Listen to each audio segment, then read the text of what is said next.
जगह बहुत कम है, सामान बहुत ज़्यादा रहता है, तो बैठने में बड़ी कष्ट आती है। हाँ, कथा पर ध्यान दीजिएगा।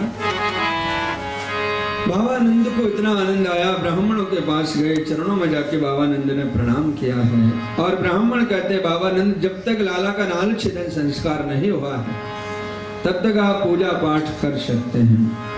बाबानंद यमुना जी में स्नान करके आते हैं, स्नान अलंकृति सुचा और पूजा पर बैठते हैं।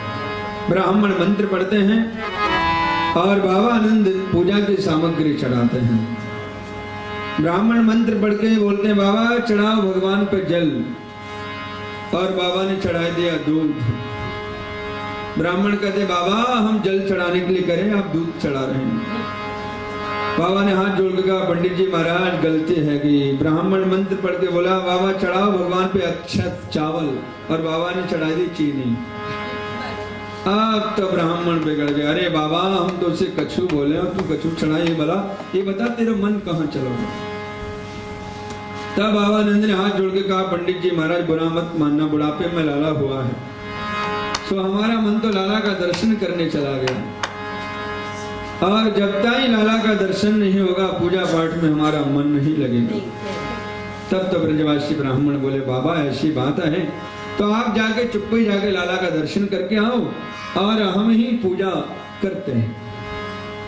तो बाबानंद पूजा कर नहीं पा रहे, इसलिए भागवत में श्री सुखदेव जी कहते हैं, कार्यामास विधिवत पितृदेवार्चनम तथा। ब्राह्मण ही निमित्त बन के पूजा करते हैं। चलते चलते ब्राह्मणों ने कहा, बाबा ये बताओ कि दान पुण्य पूजा पाठ में दान क्या करना चाहते हो। तो बाबानंद ने कहा, पंडित जी महाराज हमें 2 लाख गायों का दान करना है।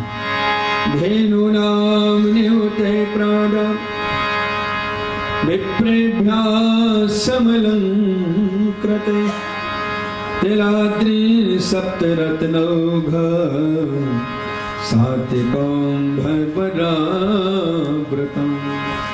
बाबानंद ने 2 लाख गायों का दान दिया है। श्री सुखदेव जी कहते हैं, परीक्षित ग्वाला तो प्राय गाय चराने जाते थे। गोपियों को जब मालूम पड़ा है कि मैया के लाला हुआ है, गोपियां अद्भुत श्रृंगार करके आती हैं और नंदलाल का आके दर्शन करती हैं, मैया को आके बधाई देती हैं, और प्रभु का जब दर्शन करती हैं, नंदलाल का दर्शन करते हैं तो आशीर्वाद देती हैं। तासिसा चिरम पाहि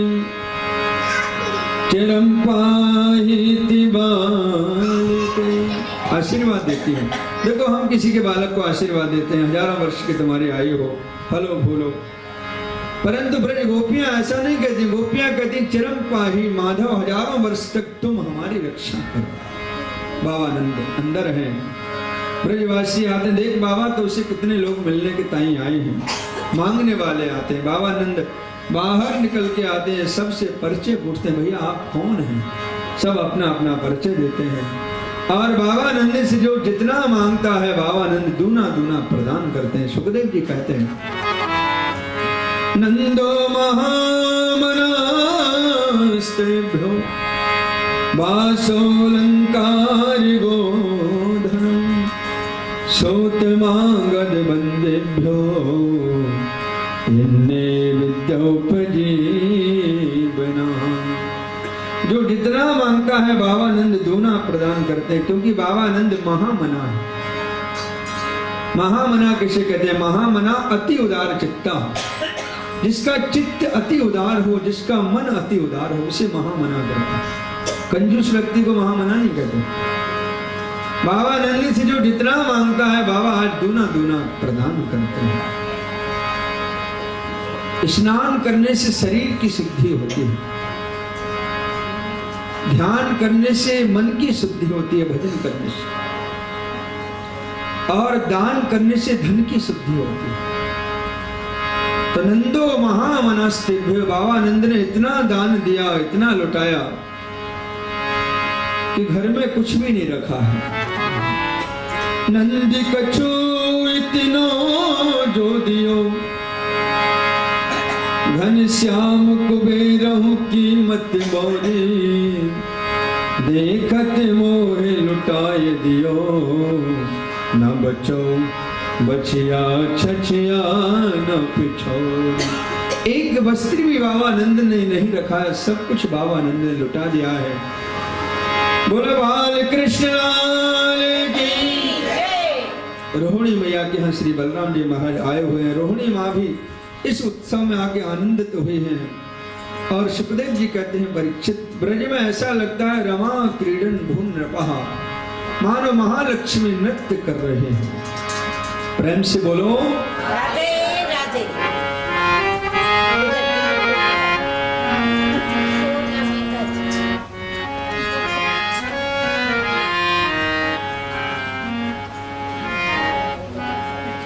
बाबा नंद ने देखा कि उत्सव का आनंद विश्राम ही नहीं लेता है, नित्य नया उत्सव, गोपी ग्वाल आते हैं, नाचते हैं। परंतु बाबा नंद ने विचार किया कि प्रत्येक वर्ष कंस को हम कर प्रदान करने जाते हैं। कंस मथुरा का राजा था, कर माने टैक्स।